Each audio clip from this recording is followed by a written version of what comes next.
Nunca imaginei que meus próprios filhos pudessem ser capazes de tal crueldade. Eles me jogaram na beira da estrada como um objeto inútil, com apenas uma mala velha. Ainda consigo ouvir suas risadas enquanto se afastavam, o som do motor acelerando e aquelas palavras que jamais esquecerei. Quero ver como ela vai sobreviver sem nós. O que eles não sabiam é que eu escondia um segredo que mudaria tudo, uma herança de milhões que aguardava o momento certo para vir à tona. Mas antes de continuar, confira se você já está inscrito no canal e escreva nos comentários. De onde você está assistindo este vídeo? Adoramos saber até onde nossas histórias estão chegando. Foi numa terça-feira de outono que minha vida virou de cabeça para baixo. O céu estava cinzento, ameaçando chuva, refletindo o que eu sentia por dentro. Meus filhos, Ricardo e Marcela, haviam me convencido a vender minha pequena casa no interior para ir morar com eles na capital. Mamãe, você já está velha demais para viver sozinha, dizia Ricardo com uma falsa preocupação que eu, ingenuamente, acreditava ser genuína. Vamos cuidar de você, completava Marcela com um sorriso. Quando fechei a porta da minha casa pela última vez, senti um aperto no peito.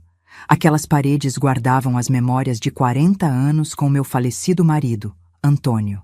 Cada canto daquele lugar contava nossa história. Mas meus filhos insistiam que eu precisava de supervisão constante aos 73 anos, embora eu ainda tivesse plena capacidade de cuidar de mim mesma. Entreguei as chaves ao novo proprietário com lágrimas nos olhos e entrei no carro de Ricardo. Marcela seguia logo atrás em seu próprio veículo. Levava comigo apenas 2 malas, uma com roupas e a outra menor, com meus objetos mais preciosos, incluindo um antigo álbum de fotografias e uma caixinha de madeira entalhada que Antônio havia me dado em nosso primeiro aniversário de casamento. Depois de quase 2 horas de viagem, Ricardo desviou da rota principal para uma estrada secundária, alegando conhecer um atalho. O caminho ficava cada vez mais deserto, apenas campos vazios dos 2 lados e poucas árvores retorcidas pelo vento constante daquela região. Foi então que ele parou bruscamente no acostamento. Preciso verificar algo no motor, disse ele, desligando o carro. Ele pediu para eu o acompanhasse, para que eu esticasse meus joelhos, pois já estava muito tempo sentada. Eu concordei. E Marcela, que havia estacionado atrás de nós, também saiu de seu veículo. Mal pisei fora do carro, Ricardo correu de volta para o banco do motorista, fechando a porta com força. Marcela já havia retirado minhas malas do porta-malas e as jogado no chão. O que está acontecendo? Perguntei confusa, sentindo o pânico crescer dentro de mim. Foi Marcela quem respondeu, com uma frieza que jamais esquecerei. Acontece que estamos cansados de você. Você e suas reclamações, suas doenças, seus remédios caros. Achávamos que você tinha algum dinheiro guardado, completou Ricardo. Mas você vendeu a casa por uma mixaria e ainda por cima quer que a gente cuide de você para sempre? Quero ver como ela vai sobreviver sem nós, disse Marcela, rindo para o irmão enquanto entrava em seu carro. Fiquei paralisada, incapaz de processar o que estava acontecendo. Vi meus 2 filhos, aqueles que eu havia criado com tanto amor, dando partida nos carros e se afastando, deixando-me sozinha naquele lugar deserto, com apenas minhas 2 malas e a roupa do corpo. Vocês não podem fazer isso. Voltem! Gritei, correndo alguns passos na direção dos carros que já sumiam na curva da estrada. Meu coração batia tão forte que pensei que fosse explodir, e minhas pernas tremiam tanto que logo tive que me sentar na beira da estrada. As primeiras gotas de chuva começaram a cair. Olhei ao redor. Não havia casas à vista, apenas campos e a estrada praticamente deserta. Arrastei minhas malas para debaixo de uma árvore solitária, tentando me proteger da chuva que agora caía com mais intensidade. Não conseguia parar de tremer, mas não era só pelo frio. Era a realidade cruel do abandono que me sacudia por dentro. Meus próprios filhos, sangue do meu sangue, haviam me deixado para morrer. A chuva aumentava, e eu me encolhi contra o tronco da árvore, abraçando minhas malas como se fossem um escudo contra aquela situação absurda. Uma parte de mim ainda acreditava que eles voltariam, que era apenas uma lição cruel para me assustar, para me fazer valorizar o que eles supostamente fariam por mim. As horas passavam, e a esperança ia morrendo junto com o dia. 1, 2, 3 horas sentada ali, olhando fixamente para uma estrada, esperando ver os faróis dos carros retornando. Mas nada acontecia. A chuva diminuiu para uma garoa fina e constante, que encharcava minha roupa e meu espírito. Foi então que ouvi o ronco de um motor aproximando-se. Meu coração saltou. Eles haviam voltado. Levantei-me com dificuldade, minhas articulações doloridas pelo tempo sentada no chão úmido, e acenei desesperadamente. Mas não eram meus filhos. Era uma caminhonete antiga que diminuiu a velocidade ao me ver. O motorista, um homem de meia idade com cabelos grisalhos e rosto marcado pelo sol, abaixou o vidro. Senhora, está tudo bem? Precisa de ajuda? As lágrimas que eu havia segurado durante aquelas horas finalmente transbordaram. Em meio a soluços, contei a ele o que tinha acontecido. O homem, que se apresentou como Paulo, ficou visivelmente chocado. Santo Deus! Como alguém pode fazer isso com a própria mãe? Venha, vou levá-la para a cidade mais próxima. A senhora não pode ficar aqui. É perigoso. Com cuidado, ele me ajudou a colocar minhas malas na caçamba da caminhonete e me ofereceu um cobertor que mantinha no banco de trás. Só então percebi o quanto estava gelada e encharcada. Obrigada, murmurei, sentindo o calor do cobertor e da gentileza humana me envolver. Não sei como agradecer. Não precisa agradecer, respondeu Paulo enquanto dirigia. Tenho uma mãe de 80 anos que vive comigo. Não consigo imaginar fazendo algo assim com ela. Enquanto a caminhonete avançava pela estrada, olhei para minhas mãos enrugadas e trêmulas. Nunca me senti tão traída, tão devastada. Mas havia algo que meus filhos não sabiam, algo que guardei em segredo todos esses anos. Abri a pequena mala e toquei discretamente a caixa de madeira entalhada. Ali dentro estava não apenas a lembrança do meu marido Antônio, mas também o documento que mudaria tudo. O que meus filhos não sabiam, o que ninguém sabia, é que Antônio, antes de morrer, havia feito um investimento que cresceu silenciosamente ao longo dos anos. Uma fortuna que agora valia milhões, guardada em uma conta no exterior, da qual apenas eu tinha conhecimento. Eu havia planejado dividir tudo com Ricardo e Marcela quando sentisse que era o momento certo. Mas agora, olhando para a estrada escura à minha frente, percebi que o destino tinha outros planos para mim e para aquela fortuna. Minha vida estava prestes a tomar um rumo completamente diferente. Paulo me levou até um pequeno hotel na cidade de Serranópolis, a cerca de 30 quilômetros de onde fui abandonada. Era um lugar modesto, mas limpo e aconchegante. A proprietária, Dona Lourdes, uma senhora de cabelos brancos e sorriso gentil, ficou horrorizada ao ouvir minha história.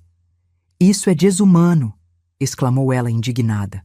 "A senhora vai ficar aqui esta noite, sem se preocupar com nada. Amanhã pensamos no que fazer." Paulo se despediu, deixando seu telefone caso eu precisasse de algo. Fiquei emocionada com a bondade daqueles estranhos que fizeram mais por mim em algumas horas do que meus próprios filhos nos últimos anos. No quarto simples do hotel, finalmente sozinha, abri a caixa de madeira entalhada. Dentro, além das cartas de amor que Antônio me escrevera ao longo de nossos 45 anos juntos, estava um envelope selado com o nome de um banco suíço e os documentos que comprovavam a existência da conta e dos investimentos. Antônio sempre foi um homem prudente. Quando descobriu o câncer que acabaria tirando sua vida, tomou providências para garantir meu futuro. "Helena", ele me disse no hospital, segurando minhas mãos. "Guardei algo para você. Está tudo documentado na nossa caixa especial. Não conte a ninguém, nem mesmo às crianças, até ter certeza de que precisará. As pessoas mudam quando o dinheiro entra na equação." Eu nunca havia entendido completamente o que ele quis dizer, até aquele momento. Na manhã seguinte, acordei com o corpo dolorido e a mente ainda processando os eventos do dia anterior. Por um momento, ao abrir os olhos, pensei que estivesse em casa e que tudo não passava de um pesadelo terrível. Mas o quarto desconhecido do hotel rapidamente me trouxe de volta à cruel realidade. Levantei-me devagar, sentindo cada articulação protestar. Mais do que as dores físicas, carregava o peso da traição que comprimia meu peito como uma pedra. Fui até a janela e abri as cortinas. Serranópolis era uma cidade pequena, mas parecia acolhedora, com suas casas coloridas e o movimento tranquilo de seus habitantes iniciando o dia. Após um banho demorado que ajudou a relaxar meus músculos tensos, desci para tomar café. Dona Lourdes já estava a postos, servindo uma mesa farta com pães caseiros, bolo de fubá, frutas e café fresco.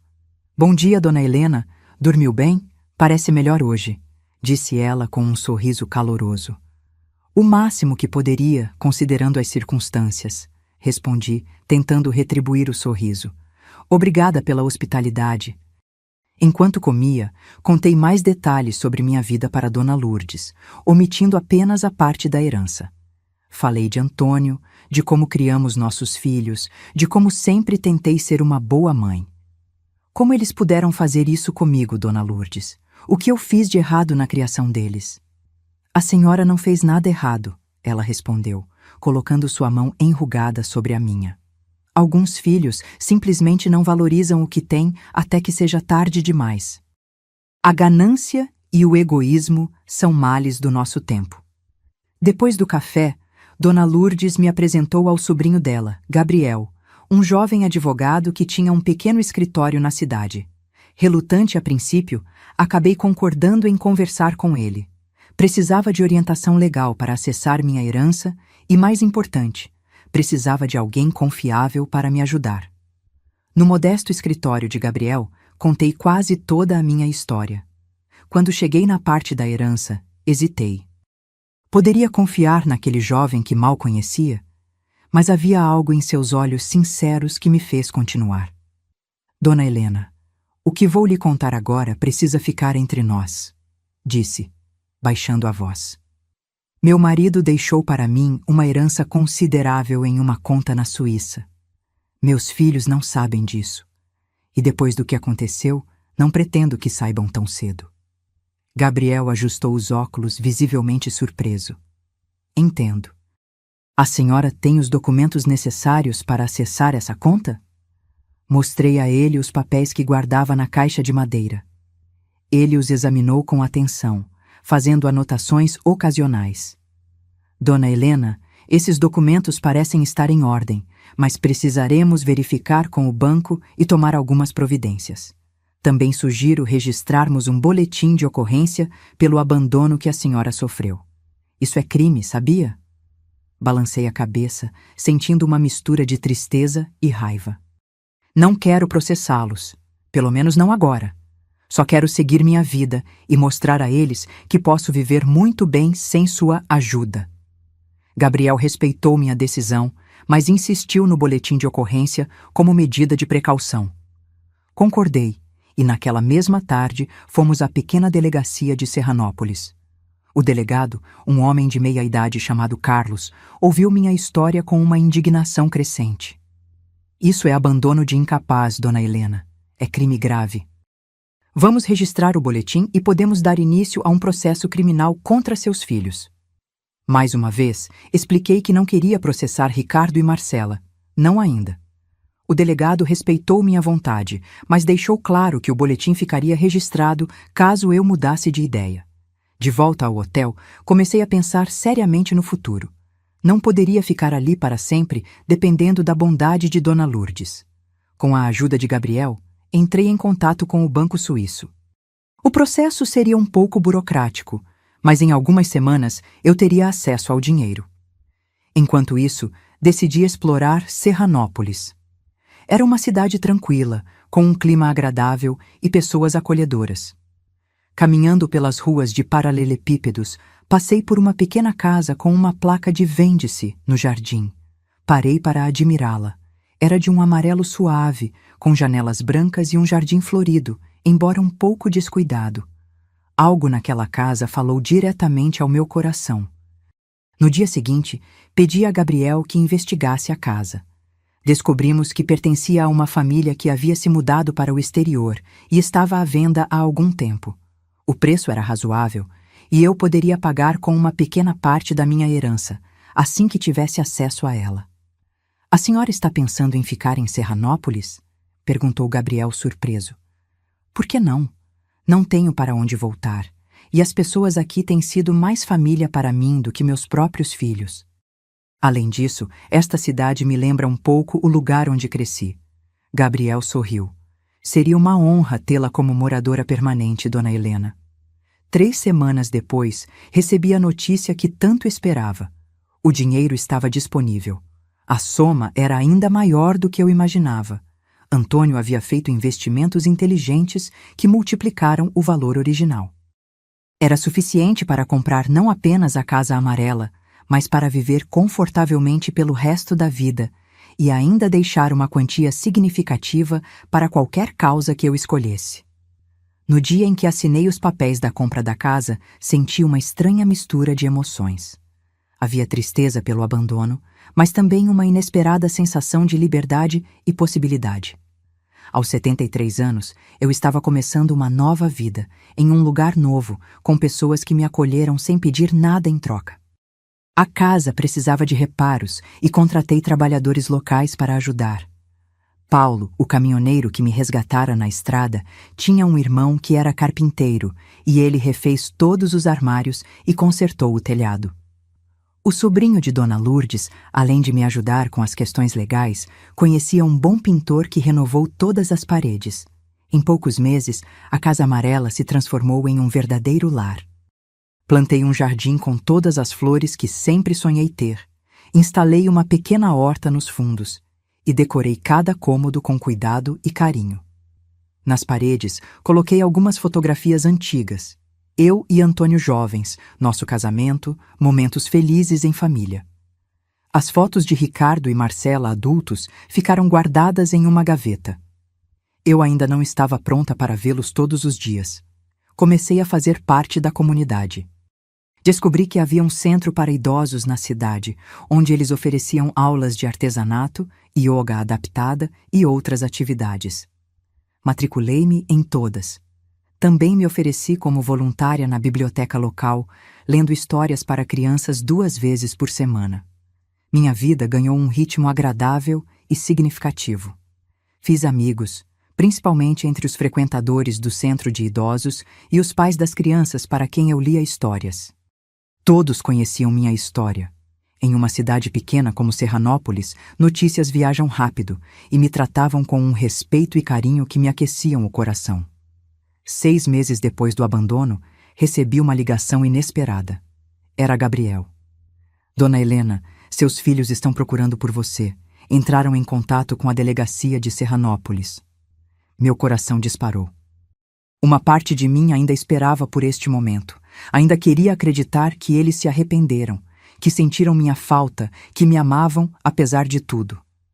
O que eles querem? Perguntei, tentando manter a voz firme. Pelo que entendi, eles descobriram sobre a herança do seu marido. Não sei como, mas sabem que a senhora tem acesso a uma quantidade significativa de dinheiro agora. A decepção foi como um soco no estômago. Não era amor que os movia, mas sim a ganância, o mesmo sentimento que os levou a me abandonar naquela estrada deserta. O que devo fazer, Gabriel? Depende da senhora, Dona Helena. Podemos ignorá-los completamente, ou podemos marcar um encontro, mas em nossos termos, com testemunhas presentes. Respirei fundo, sentindo uma determinação nova crescer dentro de mim. Eles quiseram se livrar de mim quando acharam que eu não tinha nada a oferecer. Agora queriam meu dinheiro. Bem, eu decidiria como e se isso aconteceria. Marque o encontro, Gabriel. Quero olhar nos olhos deles e ouvir o que têm a dizer. O café no centro de Serranópolis estava mais movimentado que o normal naquela manhã de sábado. Escolhi propositalmente um local público para o encontro com meus filhos. Sentei-me em uma mesa perto da janela, de onde podia observar a praça principal e as pessoas que passavam. Vestia um conjunto azul marinho que havia comprado especialmente para a ocasião. Queria parecer digna, composta. Meu cabelo, antes sempre preso em um coque simples, agora estava cortado e arrumado em um estilo mais moderno, sugestão da cabeleireira da cidade que havia se tornado minha amiga. Gabriel chegou pontualmente 15 minutos antes do horário marcado, como havíamos combinado. Ele seria minha testemunha e suporte legal, caso necessário. Dona Lourdes também apareceu por acaso, sentando-se em uma mesa próxima com algumas amigas. Aquela pequena cidade havia formado um círculo protetor ao meu redor que me comovia profundamente.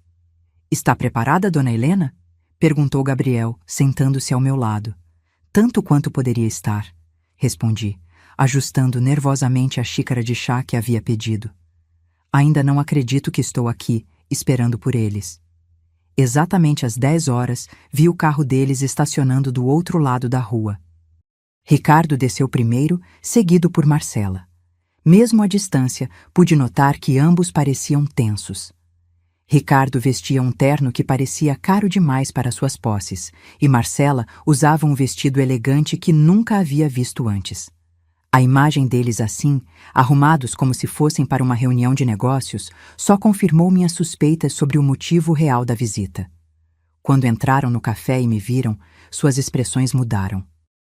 Marcela esboçou um sorriso forçado, enquanto Ricardo manteve o semblante sério. Caminharam até minha mesa como quem caminha sobre ovos, incertos e desconfortáveis. "Mamãe", disse Marcela, inclinando-se para me dar um beijo que desviei discretamente. "Como a senhora está? Estávamos tão preocupados." Olhei para ela com uma calma que não sabia que possuía. "Preocupados? Mesmo? Depois de me abandonarem na beira da estrada como um animal indesejado?" Ricardo pigarreou, claramente constrangido pela presença de Gabriel e dos outros clientes que começavam a nos observar com curiosidade. "Mamãe, podemos conversar em um lugar mais privado? Isso é um assunto de família." "Este jovem é Gabriel, meu advogado", apresentei, ignorando sua sugestão. "E qualquer coisa que vocês tenham a me dizer pode ser dita na presença dele." Eles trocaram olhares nervosos antes de se sentarem. Um silêncio desconfortável pairou sobre nós, até que Marcela o quebrou com uma voz artificialmente doce. "Mamãe, sobre o que aconteceu, foi um terrível mal-entendido. Ricardo e eu tivemos uma discussão e as coisas saíram do controle. Voltamos para buscá-la, mas a senhora já não estava lá. A mentira era tão descarada que quase ri. Um mal-entendido? Vocês me abandonaram deliberadamente, Marcela. Disseram com todas as letras que estavam cansados de mim, que queriam ver como eu sobreviveria sem vocês. Esperaram que eu morresse naquela estrada deserta." Ricardo interveio, tentando uma abordagem diferente. "Foi um erro terrível, mamãe. Estávamos passando por dificuldades financeiras, sob muito estresse. Não estávamos pensando claramente." "E quando exatamente voltaram para me buscar?" perguntei, sabendo muito bem que nunca o fizeram. Eles se entreolharam novamente, pegos na mentira. Gabriel aproveitou o momento para intervir. "Dona Helena ficou mais de 3 horas naquela estrada, sob chuva, até ser resgatada por um motorista de passagem", disse ele em tom profissional. "Há um boletim de ocorrência registrado por abandono de incapaz. Seus filhos estão cientes que isso configura crime com pena prevista de detenção de 6 meses a 3 anos?" O rosto de Ricardo empalideceu, enquanto Marcela levou a mão à boca, fingindo choque. "Não chegamos a isso, mamãe", suplicou ela. "Somos família. Famílias têm desentendimentos, mas no final o sangue fala mais alto." Tomei um gole do meu chá, que já havia esfriado, dando-me tempo para organizar os pensamentos. Percebi que, apesar da dor que ainda sentia, o poder na nossa relação havia mudado. Não era mais a mãe idosa, dependente e descartável. Era uma mulher forte, independente, com uma nova vida, e sim, com dinheiro.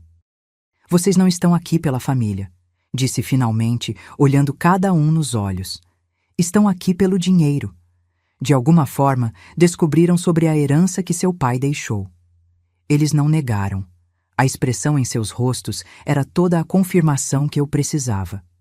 "Como descobriram?" perguntei, genuinamente curiosa. Ricardo suspirou, percebendo que não havia mais sentido em manter a farsa. Encontramos alguns documentos antigos quando esvaziamos sua casa. Havia menção a investimentos no exterior. Investigamos e descobrimos a conta na Suíça. E decidiram que eu valia a pena ser encontrada, não é mesmo? Agora que tenho algo que vocês querem.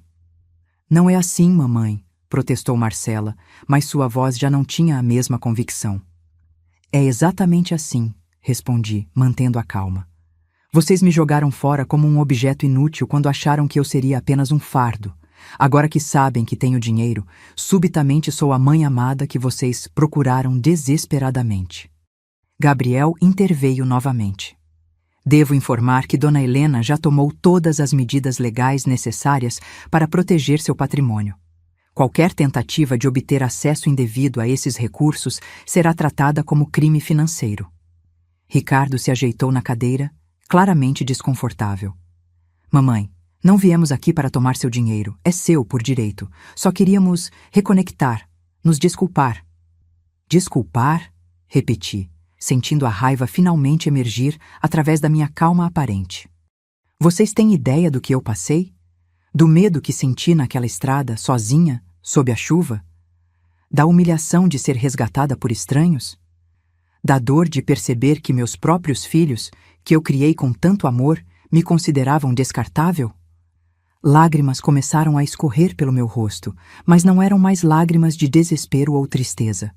Eram lágrimas de indignação, de uma raiva justa e necessária. Vocês destruíram algo precioso naquele dia. A confiança que eu tinha em vocês, o amor incondicional que uma mãe sente pelos filhos, tudo isso se quebrou e não sei se algum dia poderá ser reparado. Marcela começou a chorar também, mas não consegui sentir compaixão por suas lágrimas. Eram lágrimas de quem foi pega, não de quem estava genuinamente arrependida. O que podemos fazer, mamãe? Perguntou Ricardo, parecendo derrotado. Como podemos consertar isso? Não sei se podem, respondi honestamente. Algumas traições são grandes demais para serem simplesmente perdoadas e esquecidas. Levantei-me, sinalizando que a conversa havia terminado. Construí uma nova vida aqui. Tenho amigos, propósito, respeito. Não preciso mais de vocês para sobreviver ou ser feliz. A senhora vai nos deserdar? Perguntou Marcela, revelando finalmente sua verdadeira preocupação. Olhei para ela, quase com pena. Ainda não decidi o que farei com o dinheiro. Mas saibam que qualquer decisão será minha, e somente minha. Gabriel se levantou ao meu lado, pronto para me acompanhar para fora. Ricardo fez um último apelo. Podemos pelo menos visitar a senhora de vez em quando? Tentar reconstruir algum tipo de relacionamento? Parei e considerei a pergunta. Apesar de tudo, eram meus filhos. Parte de mim, parte de Antônio. Podem tentar, respondi finalmente. Mas será nos meus termos. E saibam que nunca mais serei a mãe ingênua que vocês conheciam. Aquela mulher ficou para trás, naquela estrada deserta. Saí do café de cabeça erguida, sentindo os olhares dos outros clientes. Alguns de admiração, outros de pena, mas todos de respeito. Dona Lourdes sorriu para mim quando passei por sua mesa, e aquele pequeno gesto de solidariedade me deu forças para continuar caminhando. Do lado de fora, respirei fundo o ar fresco da manhã. A praça estava viva, com crianças brincando, idosos conversando nos bancos, a rotina pacífica de uma pequena cidade que havia se tornado meu refúgio. A senhora foi incrível lá dentro, disse Gabriel quando estávamos longe o suficiente do café. Fui? Perguntei, sentindo-me subitamente exausta. Não sei o que sinto, Gabriel. Uma parte de mim ainda os ama, ainda quer acreditar que eles podem mudar. É o coração de mãe, que nunca desiste completamente. É natural, Dona Helena. Mas a senhora fez o que precisava fazer. Estabeleceu limites claros. O resto, só o tempo dirá. Assenti, pensativa. O confronto havia acabado, mas sabia que suas repercussões continuariam por muito tempo. Ainda havia decisões importantes a serem tomadas, especialmente sobre o que fazer com a herança. Mas naquele momento, caminhando pela praça ensolarada de Serranópolis, senti uma paz que não experimentava desde o dia do abandono. Tinha enfrentado meus demônios e sobrevivido. Tinha olhado nos olhos da traição e não recuado. Tinha finalmente recuperado meu poder. E isso, mais que qualquer quantia em dinheiro, era a verdadeira herança que Antônio havia me deixado. A força para recomeçar, para me reinventar, para encontrar felicidade mesmo depois da tempestade mais devastadora. 2 semanas após o encontro com meus filhos, eu ainda processava as emoções contraditórias que a conversa havia despertado.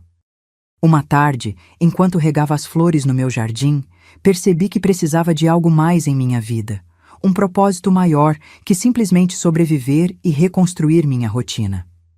Foi nesse momento que vi Marta, uma das minhas vizinhas, passando com 3 crianças. Ela trabalhava na única escola municipal da cidade e frequentemente levava pequenos grupos de alunos para atividades extra-classe. As crianças olharam curiosamente para o meu jardim florido. "Que flores bonitas, dona!" exclamou um menino de aproximadamente 7 anos, com um uniforme um pouco grande demais para seu corpo franzino. "Obrigada, querido", respondi sorrindo. "Vocês gostariam de conhecer o jardim mais de perto?" Os olhos das crianças brilharam e Marta acenou afirmativamente. Levei-os por um pequeno tour, explicando os nomes das flores, como cuidar delas, a importância das abelhas e borboletas. As crianças ouviam fascinadas, fazendo perguntas que revelavam uma curiosidade natural, mas também uma falta de contato com a natureza. Muitos deles nunca viram um jardim como o seu, dona Helena, explicou Marta quando as crianças estavam distraídas, observando uma borboleta pousada em uma margarida. A maioria vem de famílias humildes que vivem em casas sem quintais ou de abrigos temporários na periferia da cidade. Algo dentro de mim se acendeu naquele instante. Uma ideia que começou pequena, como uma semente, mas que rapidamente floresceu em um projeto completo. "Marta, a escola tem uma horta ou um jardim onde as crianças possam aprender sobre plantas?" "Infelizmente não", ela suspirou. "Temos um terreno nos fundos da escola que não é utilizado, mas nunca houve verba ou alguém com conhecimento para desenvolvê-lo." Naquela noite, não consegui dormir. A ideia continuava se expandindo na minha mente. Na manhã seguinte, liguei para Gabriel e expliquei meu plano. Queria doar parte do meu dinheiro para criar um jardim educativo na Escola Municipal de Serranópolis. Não seria apenas um jardim ornamental, mas um espaço onde as crianças pudessem aprender sobre botânica, ecologia, sustentabilidade e até mesmo nutrição, com uma horta comunitária. "É um projeto maravilhoso, dona Helena", disse Gabriel entusiasmado. "Vou verificar os trâmites legais para estabelecer a doação e as autorizações necessárias." 1 semana depois, fui convidada a me reunir com a diretora da escola, Sandra, uma mulher enérgica de meia-idade que administrava a instituição há mais de 15 anos com recursos sempre limitados.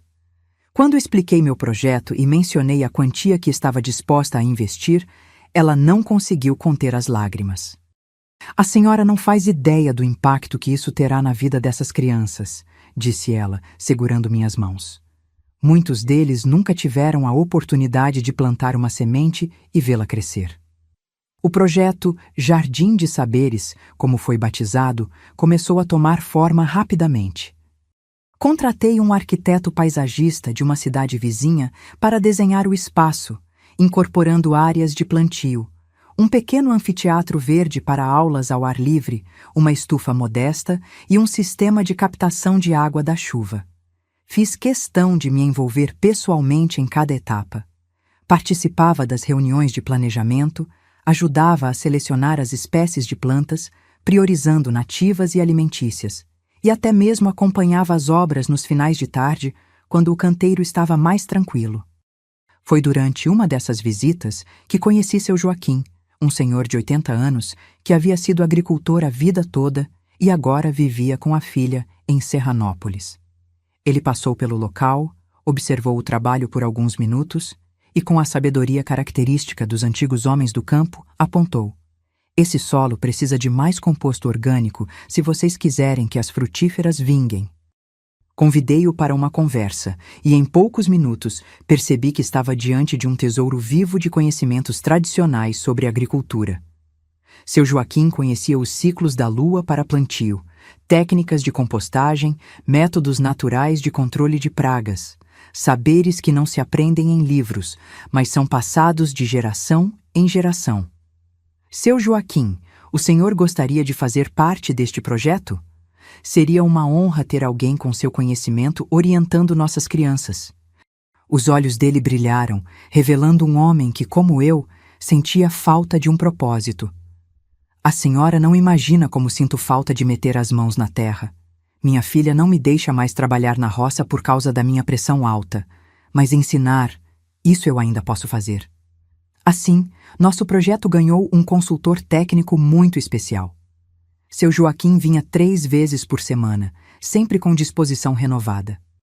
Ele me lembrava Antônio em muitos aspectos, a mesma integridade, a mesma sabedoria prática, a mesma generosidade. Conforme o Jardim de Saberes tomava forma, outras pessoas da comunidade começaram a se aproximar e oferecer ajuda. Dona Conceição, uma senhora de 75 anos que conhecia todas as ervas medicinais da região, se juntou a nós para criar um canteiro dedicado às plantas com propriedades curativas. Roberto, um jovem professor de biologia recém-chegado à escola, desenvolveu um plano de aulas que integrava o jardim ao currículo escolar. O impacto na comunidade foi muito além do que imaginei inicialmente. O que começou como um projeto educacional para crianças se transformou em um ponto de encontro intergeracional, onde idosos compartilhavam conhecimentos com jovens, onde voluntários de todas as idades trabalhavam lado a lado, onde as barreiras sociais, tão presentes em cidades maiores, simplesmente não existiam. 3 meses depois do início das obras, realizamos a inauguração oficial do Jardim de Saberes.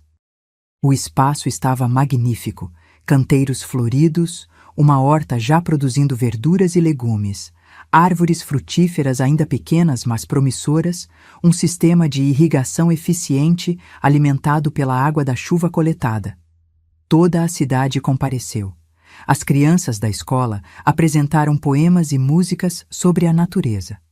A diretora Sandra fez um discurso emocionado, agradecendo a doação. Fui chamada ao pequeno palco improvisado e, olhando para aquela multidão, senti algo que não experimentava havia muito tempo, um profundo senso de pertencimento. Este jardim não é meu, disse ao microfone com a voz embargada pela emoção. Ele pertence a Serranópolis, às suas crianças, aos seus idosos, a todos que encontrarem aqui um espaço para aprender, ensinar, crescer e se conectar.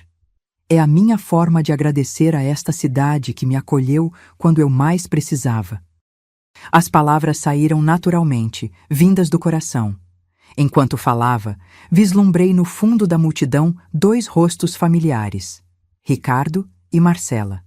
Eles haviam vindo, sem aviso prévio. Por um momento, nossos olhares se cruzaram, e pude ver uma mistura de surpresa e talvez, seria possível? Um genuíno orgulho nos olhos deles.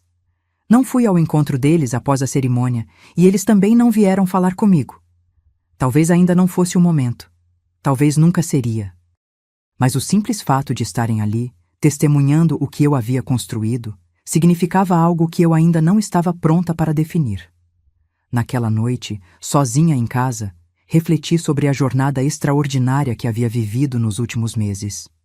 Do abandono na estrada deserta à criação de um espaço que beneficiaria centenas de crianças por muitos anos. Da traição mais dolorosa ao acolhimento mais sincero por uma comunidade de estranhos que se tornaram família.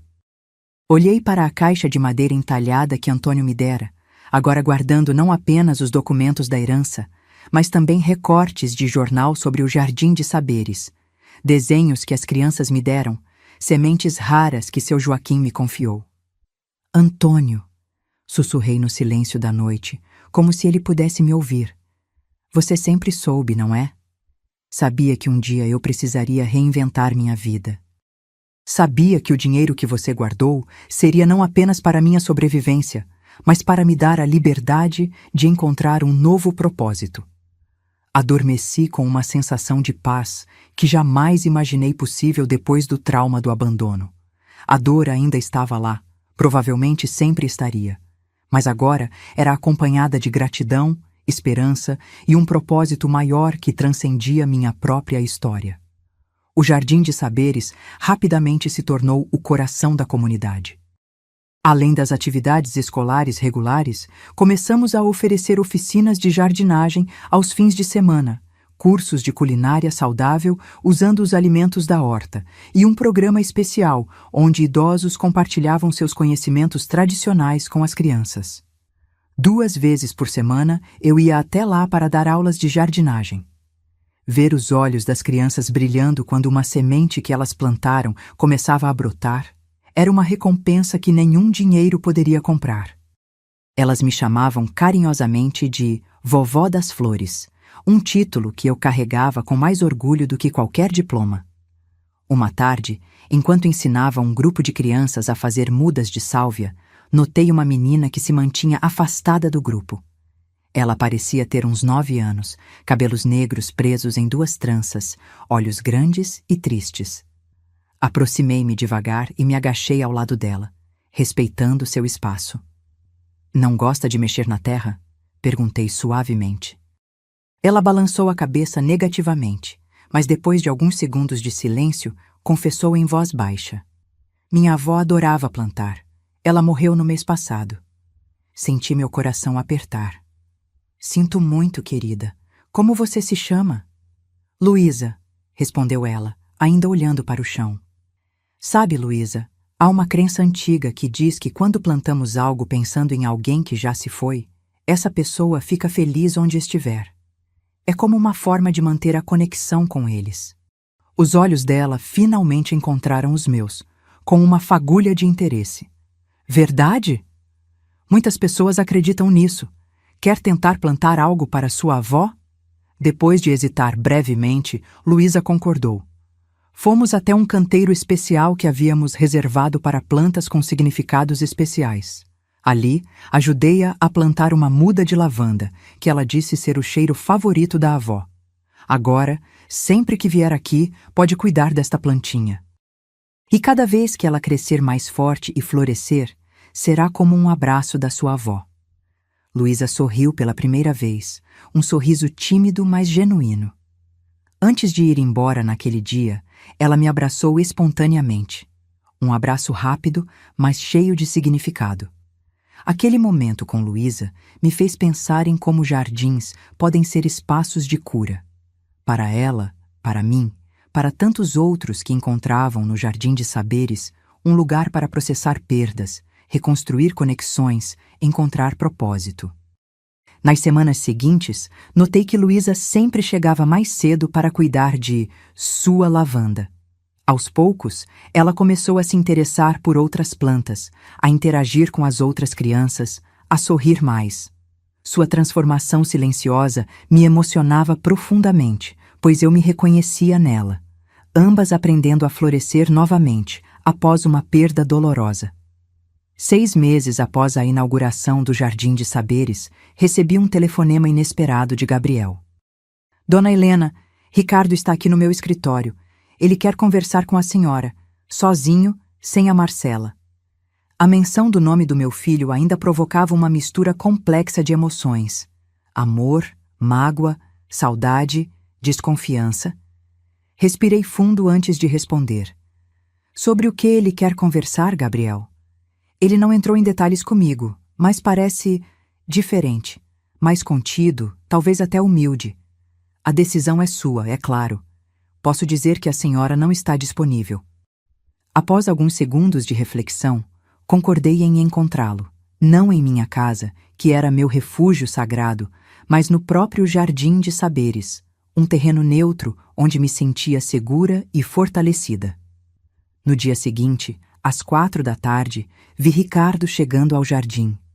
Ele estava sozinho como prometido, vestindo roupas simples, jeans e uma camisa azul clara, bem diferentes do terno caro que usara em nosso último encontro. Parecia ter envelhecido nos últimos meses. Novas rugas marcavam seu rosto e seus ombros estavam ligeiramente curvados, como se carregassem um peso invisível. Eu o esperava no pequeno anfiteatro verde, onde costumávamos dar aulas ao ar livre. Um lugar público o suficiente para me sentir protegida, mas tranquilo o bastante naquele horário para permitir uma conversa privada.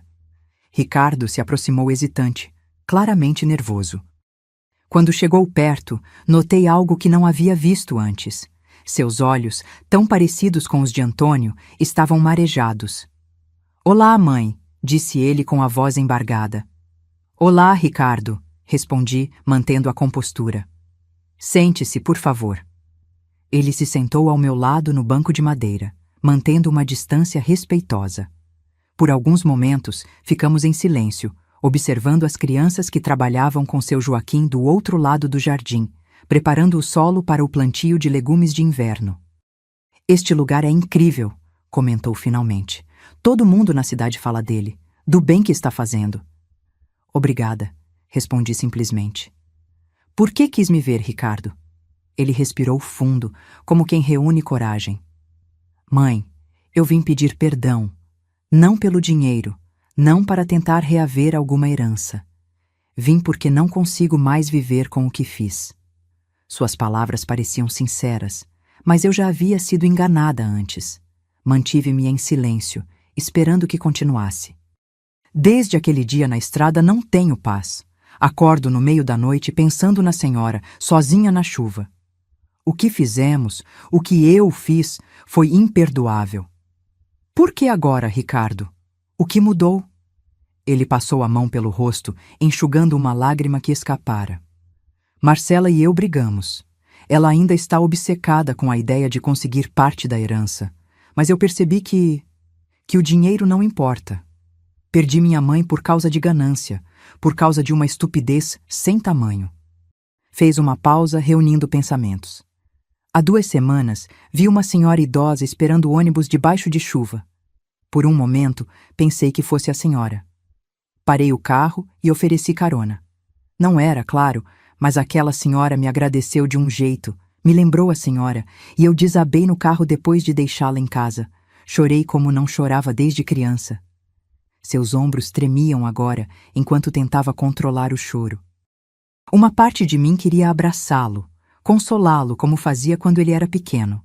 Outra parte, a que ainda carregava as cicatrizes do abandono, permanecia cautelosa. "Ricardo, aprecio sua visita e suas palavras, mas entenda que não posso simplesmente apagar o que aconteceu. A confiança, uma vez quebrada dessa forma, é muito difícil de reconstruir." "Eu sei", ele assentiu, enxugando os olhos. "Não estou pedindo que esqueça ou que volte a confiar em mim imediatamente. Só queria que soubesse que estou genuinamente arrependido e que estou disposto a fazer o que for necessário para, um dia, talvez, merecer seu perdão." Olhei para ele com mais atenção, buscando sinais de manipulação ou falsidade. Mas o que vi foi apenas um homem quebrado, confrontando os próprios erros. Meu filho, apesar de tudo. "O que pretende fazer agora?" perguntei. "Estou me separando de Cristina", ele respondeu, referindo-se à esposa que eu nunca havia realmente conhecido bem. "Ela foi uma das influências para o que fizemos, sempre reclamando que eu tinha que sustentar uma velha que não servia para nada. Percebi que não quero esse tipo de pessoa na minha vida." O silêncio voltou a cair entre nós, preenchido apenas pelos sons distantes das crianças rindo e dos pássaros cantando nas árvores recém-plantadas. "E o seu trabalho?" perguntei, tentando avaliar sua situação. "Perdi o emprego no mês passado. A empresa reduziu o quadro de funcionários. Estou procurando algo novo, talvez em uma cidade menor. A vida na capital não me trouxe felicidade, só contas e estresse." Ele parecia sincero em sua autodepreciação, em seu reconhecimento de uma vida que havia tomado o rumo errado.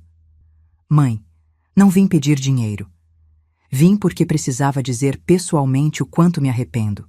E também queria perguntar se existe alguma possibilidade, por menor que seja, de um dia a senhora me permitir fazer parte da sua vida novamente." Respirei fundo, sentindo o peso daquela pergunta. Uma resposta rápida seria injusta, para ele e para mim. Precisava ser honesta. Ricardo, não posso responder isso agora. Preciso de tempo. Preciso ver ações, não apenas palavras. O que fizeram, o que você fez, me quebrou de um jeito que você não consegue imaginar. Eu entendo. Mas, continuei, surpreendendo a mim mesma, estou disposta a dar um primeiro passo. Os olhos dele se arregalaram com um brilho de esperança. Seu Joaquim, aquele senhor trabalhando com as crianças ali, precisa de um assistente. Alguém para ajudar com o trabalho mais pesado no jardim, preparar o solo, construir novos canteiros. É um trabalho voluntário, algumas horas por semana. Se você estiver genuinamente interessado em reconstruir algo, poderia começar ajudando a construir algo concreto, algo que beneficia outros. Não era o que ele esperava ouvir, percebi imediatamente. Trabalho braçal, voluntário, orientado por um idoso, tão distante do executivo de terno caro que ele um dia fora. Eu adoraria, respondeu, após alguns momentos de reflexão. Quando posso começar? Amanhã, se quiser. Venha às 8 da manhã. Seu Joaquim gosta de pontualidade. Ricardo assentiu, um pequeno sorriso se formando em seus lábios. Estarei aqui. Quando ele se levantou para ir embora, senti um impulso que não consegui conter. Levantei-me também e, hesitante, estendi a mão para tocar seu braço. Ricardo, não prometo que tudo voltará a ser como antes. Não sei se algum dia conseguirei confiar plenamente novamente, mas estou disposta a observar, a dar uma chance para que você demonstre, com ações, esse arrependimento. Ele segurou minha mão brevemente, com um respeito que não demonstrava há décadas. Obrigado, mãe. É mais do que mereço. Enquanto o via se afastar, um misto de emoções turbilhonava dentro de mim. Será que estava sendo ingênua novamente? Será que deveria manter as portas completamente fechadas? Não havia respostas fáceis, apenas a certeza de que, qualquer que fosse o caminho que aquela relação tomasse dali em diante, eu estaria no controle. Não mais a mãe vulnerável e dependente, mas uma mulher forte que estabelecia seus próprios termos.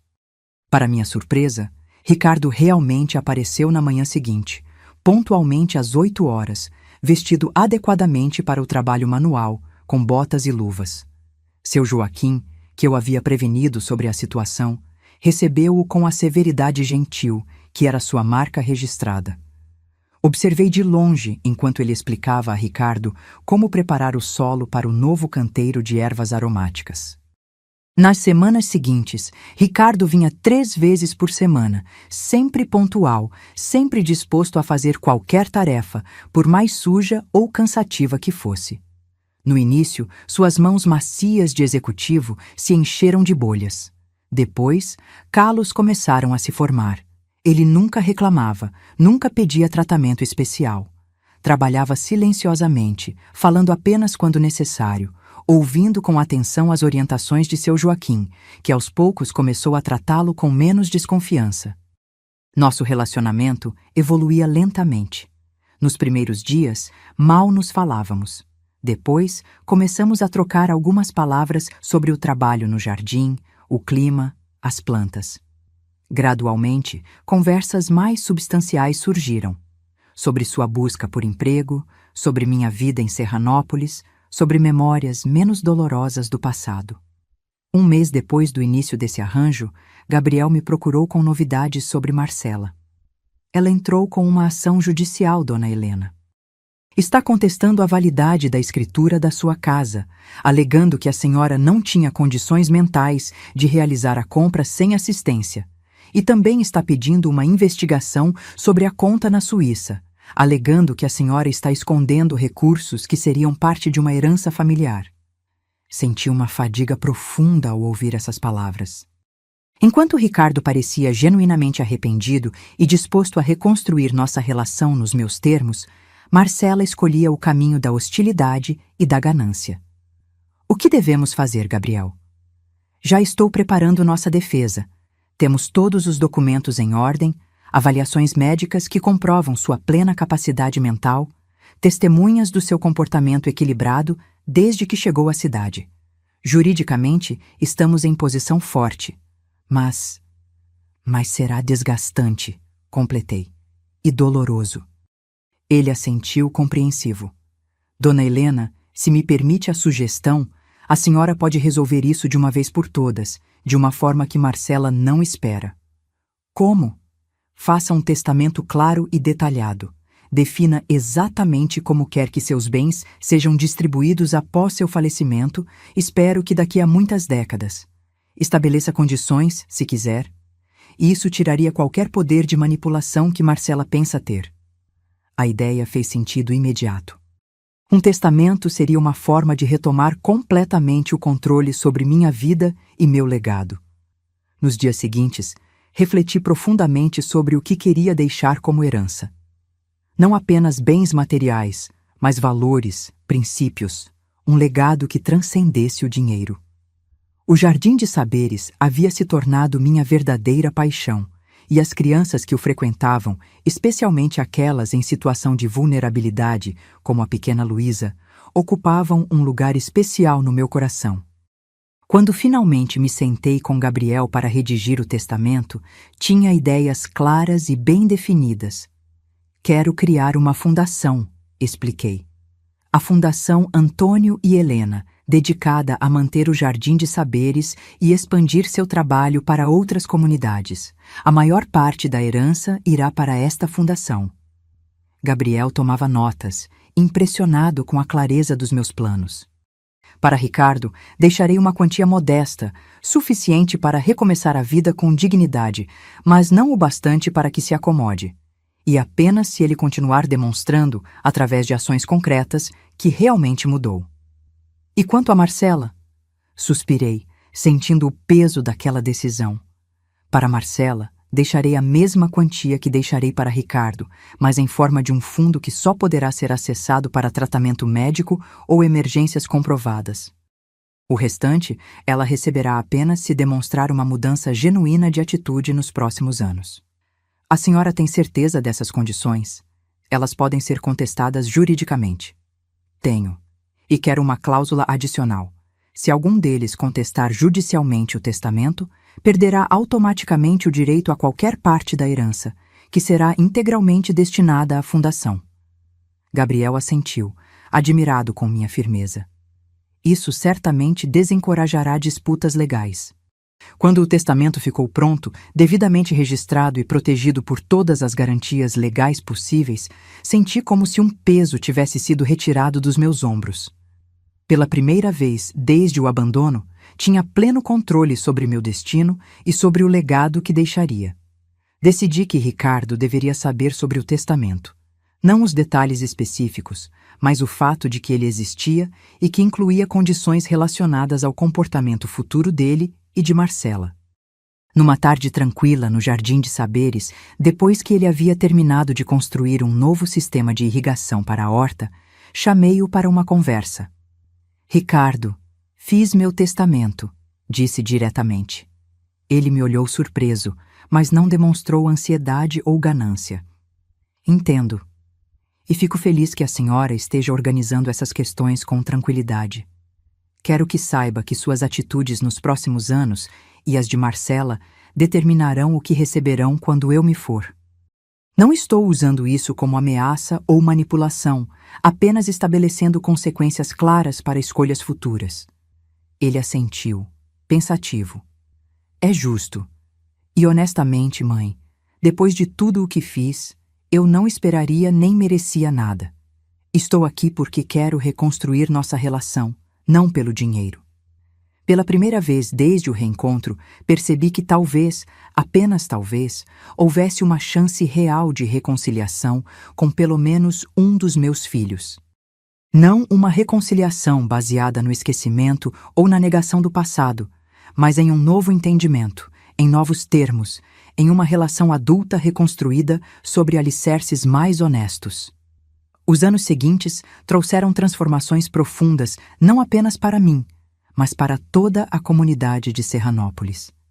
O Jardim de Saberes floresceu além das expectativas mais otimistas, tornando-se um modelo replicado por escolas de outras cidades da região. A pequena Luísa, que plantara lavanda em memória da avó, agora era uma adolescente dedicada que coordenava um grupo de jovens jardineiros. Sua lavanda havia se transformado em um arbusto majestoso que perfumava todo o canteiro de plantas medicinais. Quando completou 15 anos, pediu para comemorar seu aniversário no jardim. Um pedido que me encheu de orgulho e emoção. Seu Joaquim, que continuava ativo apesar dos 86 anos, havia se tornado uma lenda viva na cidade.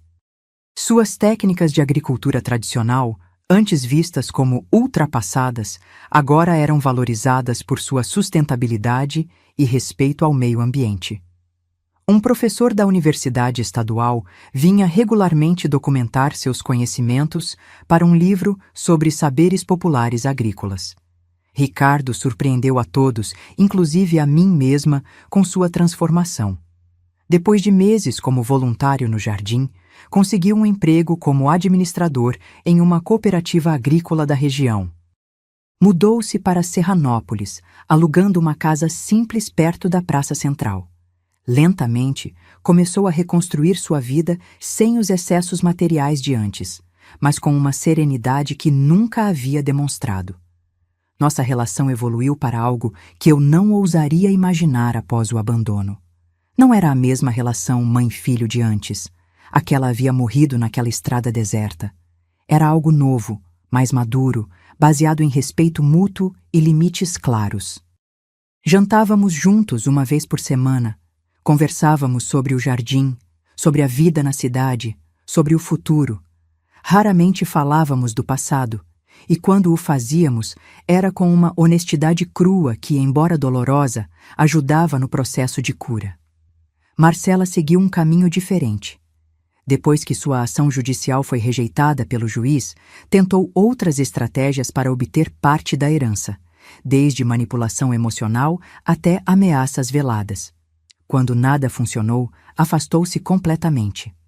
Soube por Ricardo que ela havia se mudado para outra cidade, casado novamente com um homem de posses e aparentemente seguido com sua vida sem olhar para trás.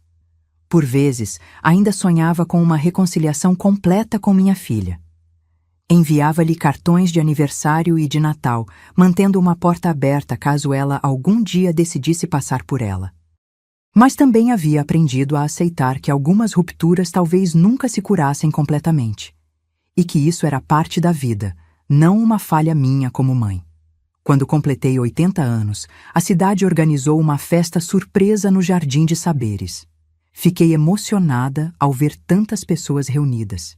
Crianças que haviam crescido aprendendo no jardim, idosos que encontraram um propósito compartilhando seus conhecimentos, professores, funcionários da escola, vizinhos que se tornaram amigos queridos. Dona Lourdes, agora beirando os 90 anos, mas ainda dona do hotel e ativa na comunidade, fez um discurso que me fez chorar abertamente. Quando Helena chegou à nossa cidade, era uma mulher ferida, traída por aqueles que deveriam amá-la mais. Poderia ter se fechado em amargura e ressentimento. Em vez disso, transformou sua dor em um legado de amor e conhecimento que beneficiou gerações.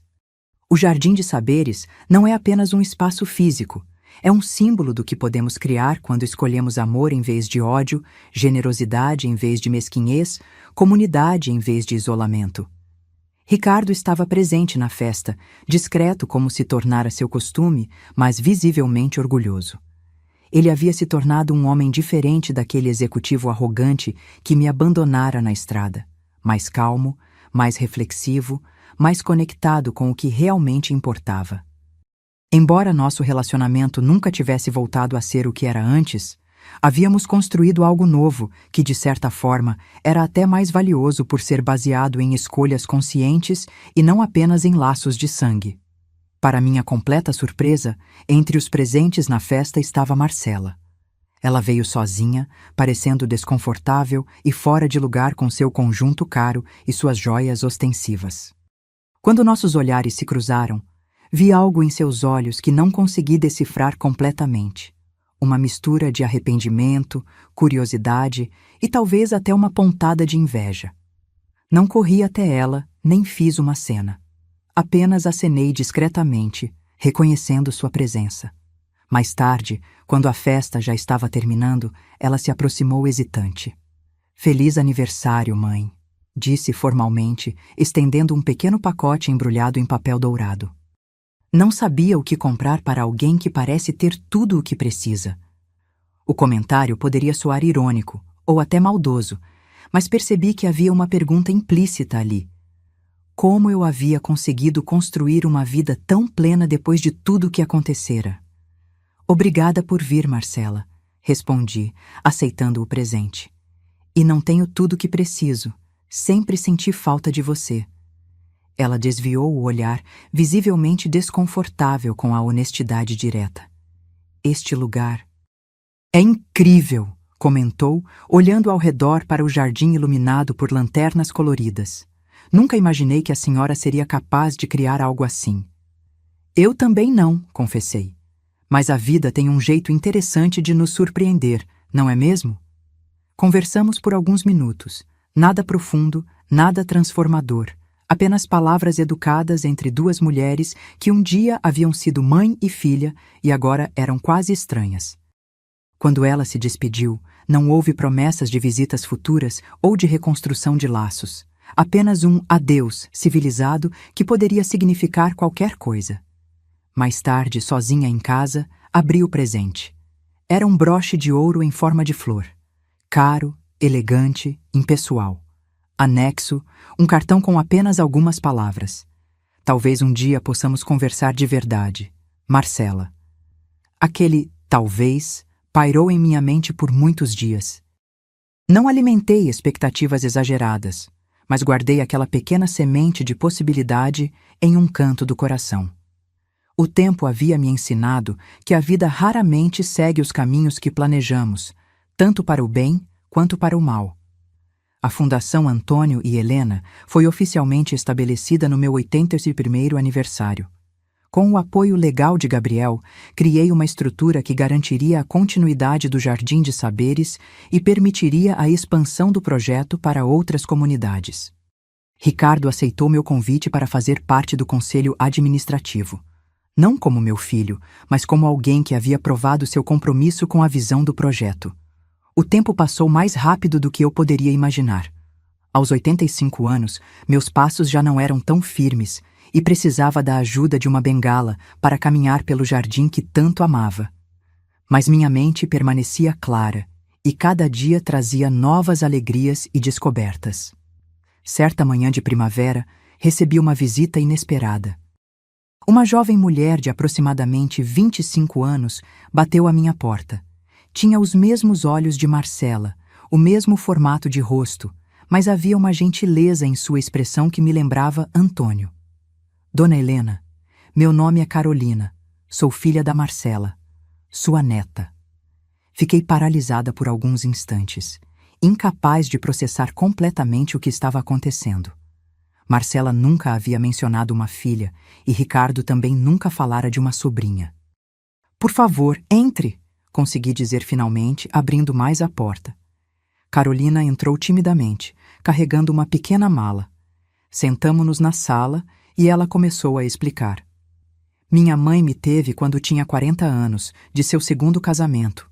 Ela nunca falou muito sobre a família dela, apenas mencionava às vezes que tinha um irmão e uma mãe com quem havia perdido contato. Foi apenas recentemente, depois que me formei na Faculdade de Botânica, que encontrei por acaso um artigo sobre o Jardim de Saberes. Havia uma foto sua, e o texto mencionava que a fundadora era Helena, uma senhora que havia criado o projeto após ser abandonada pelos filhos." Ela fez uma pausa, claramente emocionada. Confrontei minha mãe com o artigo e ela finalmente me contou toda a história. Foi difícil de ouvir. Mas também explicou muitas coisas sobre ela, sobre como ela sempre foi distante, sempre obcecada com segurança financeira a ponto de ser cruel, às vezes. "E você decidiu me procurar", concluí, ainda tentando absorver a existência daquela neta que não sabia que tinha. "Sim, minha mãe não sabe que estou aqui. Ela não aprovaria, mas senti que precisava conhecê-la, entender essa parte da minha história que sempre foi um mistério."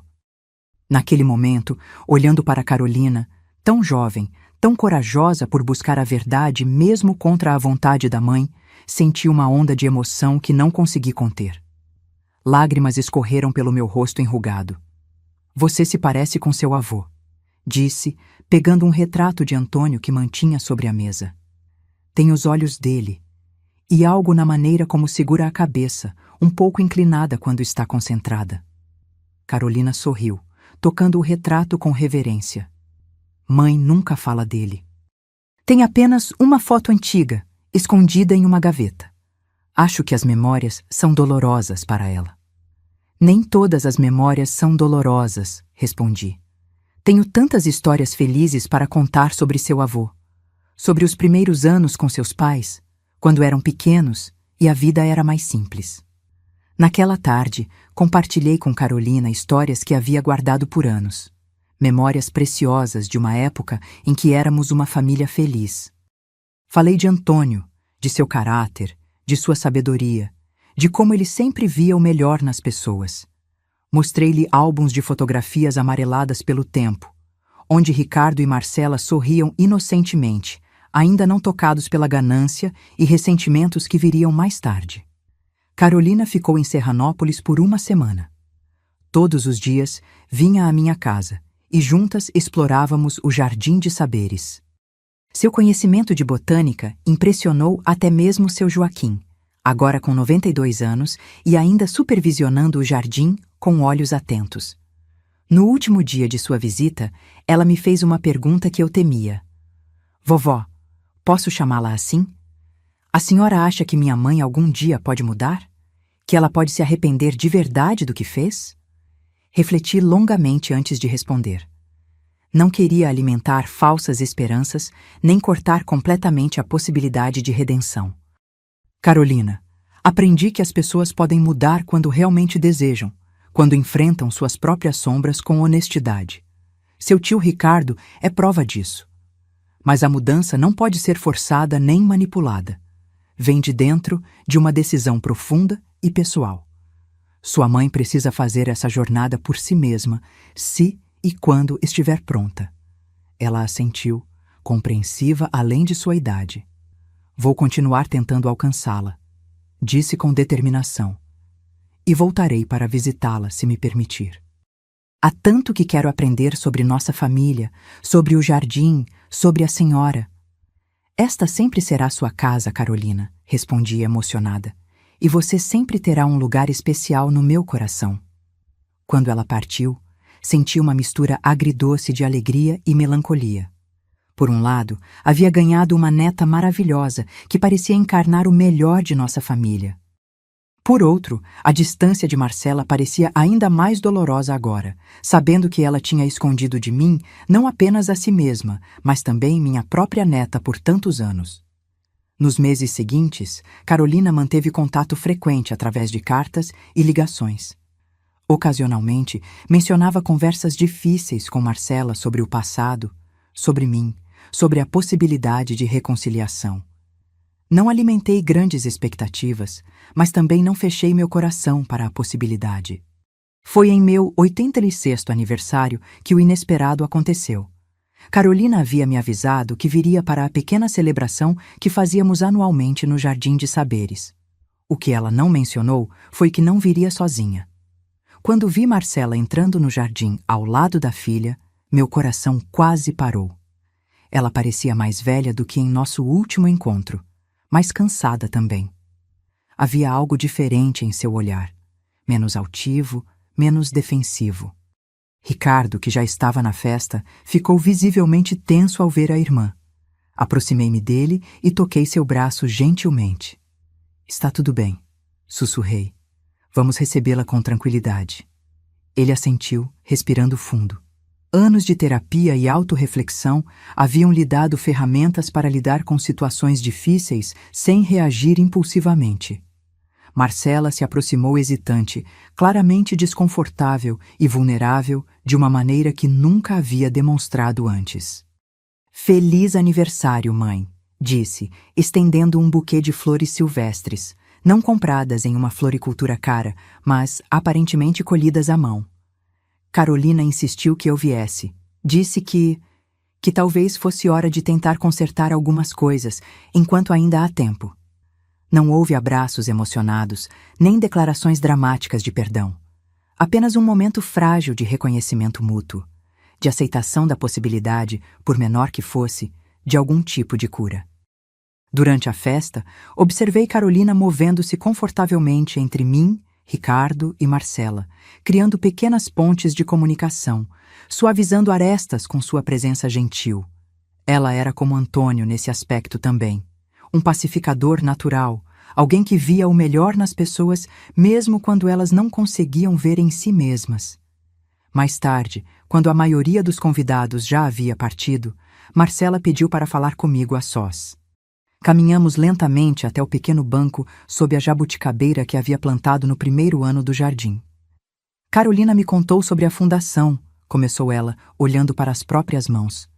Sobre o trabalho que a senhora tem feito aqui, sobre como Ricardo mudou. Permaneci em silêncio, permitindo que ela encontrasse suas próprias palavras, seu próprio caminho. Passei muito tempo com raiva, continuou. Raiva da senhora, de papai por esconder o dinheiro, de Ricardo por se reconciliar com a senhora, de mim mesma pelo que fizemos naquele dia. Sua voz falhou na última parte e percebi que era provavelmente a primeira vez que ela realmente verbalizava seu papel no abandono. Durante anos, convenci-me de que tinha justificativas, que a senhora era difícil, exigente, que seria um fardo insuportável. Mas a verdade, que só agora consigo admitir, é que fui movida por ganância e egoísmo. E quando descobri sobre a herança, a raiva só aumentou. Não porque a senhora tinha dinheiro, mas porque percebi que havia jogado fora nossa relação por nada. Lágrimas silenciosas escorriam por seu rosto, e notei pela primeira vez as rugas profundas ao redor de seus olhos, os fios grisalhos que ela já não se preocupava em esconder com tinta cara. Não estou pedindo perdão, continuou. Nem esperando herança ou qualquer coisa material. Carolina me mostrou que perdi algo muito mais valioso do que dinheiro. Perdi anos que poderia ter passado com a senhora, aprendendo, crescendo, sendo uma família de verdade. Estendi a mão enrugada e toquei a dela levemente. Nunca é tarde demais para começar de novo, Marcela. Não voltaremos ao que éramos antes. Isso é impossível. Mas podemos construir algo novo se você estiver genuinamente disposta. Ela apertou minha mão de volta. Um gesto simples que comunicava mais do que palavras poderiam. Gostaria de tentar, disse baixinho. Não sei como, não sei se conseguirei, mas gostaria de tentar. Naquela noite, deitada em minha cama, refleti sobre a extraordinária jornada que havia vivido nos últimos 13 anos. Do abandono cruel na beira da estrada à possibilidade de reconciliação com ambos os filhos. Da solidão desesperada ao centro de uma comunidade vibrante e amorosa. Do medo do futuro à criação de um legado que sobreviveria por gerações. A herança que Antônio havia deixado para mim, aquele dinheiro guardado secretamente que meus filhos tanto cobiçaram, acabou sendo muito mais do que recursos financeiros. Foi a semente de uma transformação completa, não apenas da minha vida, mas de toda uma comunidade. E, de certa forma, até mesmo de Ricardo, e agora, possivelmente, de Marcela também. Olhei para a antiga caixa de madeira entalhada que Antônio me dera, agora guardando não apenas documentos, mas também memórias, fotografias, pequenas lembranças de uma vida rica em experiências. Toquei-a com carinho, sentindo como se de alguma forma ele ainda estivesse presente, guiando-me, protegendo-me. Você sempre soube, não é, meu amor? Sussurrei no silêncio do quarto. Sabia que eu encontraria meu caminho, mesmo depois da tempestade mais devastadora. O futuro ainda trazia incertezas. A reconciliação com Marcela seria um processo longo e talvez nunca completamente realizado. Minha saúde, aos 86 anos, começava a mostrar sinais preocupantes de fragilidade. A fundação ainda precisava se fortalecer para garantir a continuidade do trabalho após minha partida. Mas havia uma paz profunda em meu coração, uma certeza tranquila de que, independentemente do que o futuro reservasse, havia vivido uma vida plena e significativa. Havia transformado a dor em beleza, a traição em perdão, a solidão em comunidade. E no fim das contas, não há herança mais valiosa do que esta. No meu 90º aniversário, o Jardim de Saberes estava mais vibrante do que nunca. A Fundação Antônio e Helena havia expandido seu trabalho para 5 outras cidades, criando jardins educativos que seguiam o mesmo modelo. Mais de 2.000 crianças já haviam passado por nossos programas, aprendendo não apenas sobre plantas e ecologia, mas sobre respeito, comunidade e o poder transformador da natureza. Minha saúde havia se deteriorado consideravelmente nos últimos anos. Já não conseguia caminhar sem ajuda e passava a maior parte do tempo em uma cadeira de rodas adaptada que me permitia continuar visitando o jardim. Minha mente, porém, permanecia lúcida e cada dia trazia novas ideias para projetos, novas histórias para compartilhar com as crianças que agora me chamavam carinhosamente de Vovó Helena. Ricardo havia se tornado o diretor executivo da fundação, administrando-a com uma dedicação que me enchia de orgulho. Aos 65 anos, ele encontrara finalmente seu verdadeiro propósito. Havia se casado novamente, com Maria, uma professora da escola municipal que compartilhava seu amor pelo projeto. Juntos, formavam uma equipe poderosa que garantiria a continuidade do trabalho quando eu já não estivesse mais lá. Marcela e eu havíamos construído uma relação frágil, porém significativa. Ela nunca se mudou para Serranópolis, nunca se envolveu diretamente com o jardim como Ricardo, mas visitava regularmente. Nossos encontros, antes tensos e formais, haviam se suavizado com o tempo. Conversávamos sobre Carolina, sobre o passado, não mais com acusações ou ressentimentos, mas com uma aceitação madura do que havia acontecido e do que havíamos nos tornado desde então. Carolina, minha querida neta inesperada, havia se tornado a alegria dos meus últimos anos. Agora, com 30 anos, ela era uma botânica talentosa, que dividia seu tempo entre a pesquisa acadêmica e o trabalho voluntário nos jardins da Fundação. Seu entusiasmo e criatividade traziam uma energia renovada ao projeto, garantindo que ele continuaria evoluindo mesmo após minha partida. Na manhã do meu aniversário, acordei com o canto dos pássaros que haviam feito ninho na jabuticabeira do meu quintal. Por um momento, senti Antônio ao meu lado, como se o véu entre este mundo e o próximo tivesse se tornado mais fino com minha própria proximidade da transição. "Estou quase pronta, meu amor", sussurrei, sentindo uma paz profunda. Apenas mais um dia para celebrar tudo que construímos. A festa foi realizada no Anfiteatro Verde do Jardim, onde centenas de pessoas se reuniram, ex-alunos dos primeiros anos do projeto, agora adultos com seus próprios filhos.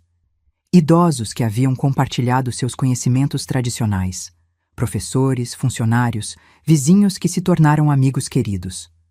Sentada em minha cadeira de rodas, observava com gratidão aquela comunidade vibrante que, de alguma forma, eu havia ajudado a formar. Ricardo e Marcela estavam ao meu lado, não como os filhos que me abandonaram, mas como adultos que haviam encontrado, cada um à sua maneira, um caminho de redenção. Luísa, agora uma jovem mulher de 23 anos estudando medicina, aproximou-se com um presente especial, um pequeno vaso contendo uma muda de lavanda. "Lembra quando me ajudou a plantar lavanda em memória da minha avó, Dona Helena? Agora trouxe esta muda, propagada daquela mesma planta, para que possamos plantá-la hoje, comemorando seus 90 anos e tudo o que a senhora significa para todos nós." Lágrimas escorreram pelo meu rosto enrugado enquanto aceitava aquele presente simbólico. O ciclo estava completo. A pequena menina que encontrara a cura através do jardim agora oferecia o mesmo para mim. Com a ajuda de Ricardo e Carolina, plantamos a muda de lavanda em um local especial perto da entrada do jardim. Enquanto as mãos jovens e fortes faziam o trabalho que minhas mãos trêmulas já não conseguiam, Olhei ao meu redor para o espaço vibrante de vida que havia crescido a partir de sementes plantadas em tempos de dor profunda. Vovó, disse Carolina baixinho, a senhora transformou uma tragédia em um milagre. Nos ensinou que mesmo nos momentos mais escuros, podemos escolher criar beleza. Sorri, tocando seu rosto com carinho. Não fui eu, querida, foi o amor. O amor que seu avô plantou em mim, que cresceu mesmo quando tentaram arrancá-lo pela raiz. O amor que encontrei nesta comunidade, nas crianças, nos idosos que compartilharam sua sabedoria. O amor que nunca desiste, nunca falha, nunca se esgota. Naquela noite, depois que todos se foram, pedi para ficar um pouco mais no jardim. A noite estava clara, com milhares de estrelas brilhando no céu escuro. Ricardo empurrava minha cadeira de rodas pelos caminhos que conhecíamos tão bem, parando ocasionalmente para que eu pudesse tocar uma flor, sentir o perfume de uma erva, ouvir o suave murmúrio da água no sistema de irrigação. Sabe, mãe, disse ele depois de um longo silêncio, aquele dia na estrada foi o pior erro da minha vida, mas de alguma forma levou ao melhor trabalho que já fizemos juntos. A vida é assim, meu filho. Raramente segue o caminho que planejamos, tanto para o bem quanto para o mal. O importante não é o que acontece conosco, mas o que escolhemos fazer com isso.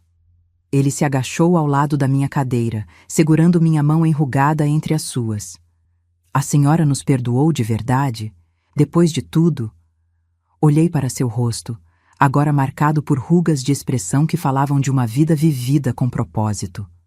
Perdoar não significa esquecer ou fingir que a dor nunca existiu, Ricardo. Significa escolher não deixar que essa dor defina o futuro. E sim, eu perdoei.